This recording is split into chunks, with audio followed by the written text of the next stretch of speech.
सबसे पहले हम इन दोनों पॉइंट्स को आपस में चेक करेंगे। ये कंटिन्यूटी शो कर रहा है, इसका मतलब है कि ये सही है, और ये दोनों पॉइंट आपस में कंटिन्यूटी शो कर रहे हैं, इसका मतलब है कि ये भी सही है।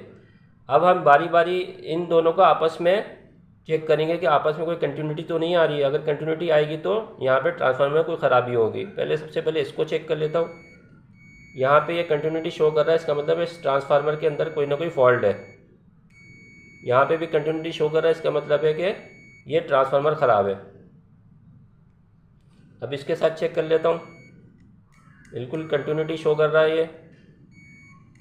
ये ट्रांसफार्मर का ये वाला पोर्शन तो ख़राब है ही, ये क्योंकि आपस में कनेक्टेड हो गए हैं ये।